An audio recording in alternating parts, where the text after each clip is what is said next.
जय हिंद साथियों।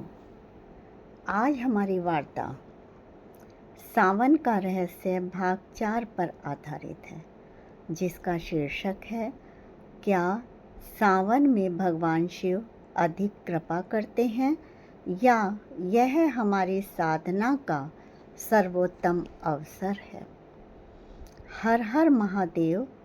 प्रिय दर्शकों, आज मैं आपसे एक ऐसा प्रश्न पूछना चाहती हूँ जिसके विषय में शायद आपने पहले कभी गंभीरता से विचार ही नहीं किया हो।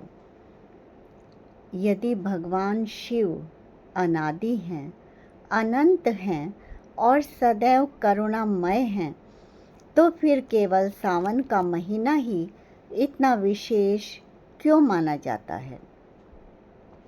क्या इस महीने में भगवान शिव की कृपा अचानक बढ़ जाती है? क्या वे वर्ष के अन्य महीनों में कम कृपालु हो जाते हैं? यदि आपका उत्तर हाँ है, तो एक बार फिर सोचिए, क्योंकि सत्य इससे कहीं अधिक गहरा है। शास्त्र हमें बताते हैं कि भगवान में कोई परिवर्तन नहीं होता। वे तो सदैव अपने भक्त के लिए एक रस, समदर्शी और करुणा के सागर हैं। परिवर्तन यदि होता है तो वह हमारे भीतर होता है। यही सावन का सबसे बड़ा रहस्य है, और इस रहस्य को हम इस दृष्टांत के माध्यम से समझेंगे।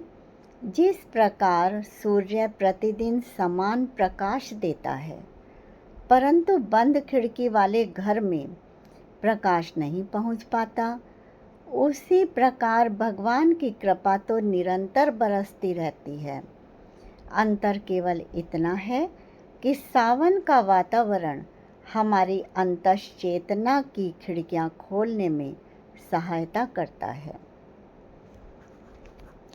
वर्षा की शीतलता, प्रकृति की हरियाली, वातावरण की पवित्रता और ऋषियों द्वारा निर्धारित साधना की परंपरा, ये सभी मिलकर मनुष्य के मन को बाहर से हटाकर भीतर की ओर प्रेरित करते हैं। इसी कारण हमारे ऋषि मुनियों ने सावन को केवल उत्सव नहीं, बल्कि आत्मशुद्धि और ईश्वर साक्षात्कार का महीना कहा है। फिर बार बार वही एक प्रश्न उठता है कि क्या सावन में भगवान शिव अधिक कृपा करते हैं?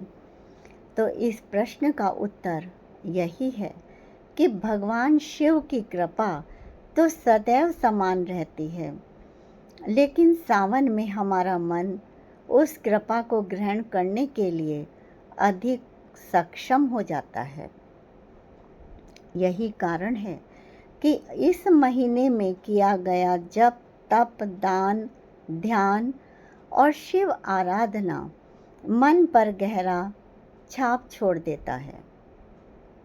इसी रहस्य को समझने के लिए अगले भाग में हम जानेंगे कि शिवलिंग पर जल चढ़ाने की परंपरा एक धार्मिक कर्मकांड है या उसके पीछे कोई गहरा आध्यात्मिक और वैज्ञानिक रहस्य छिपा है। यदि यह विचार आपको सार्थक लगा हो, तो इसे केवल सुनिए ही नहीं, बल्कि सुनकर अपने जीवन में चरितार्थ करने का प्रयास कीजिए।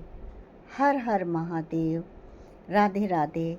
फिर मिलते हैं अगले सोपान में। तब तक के लिए जय हिंद।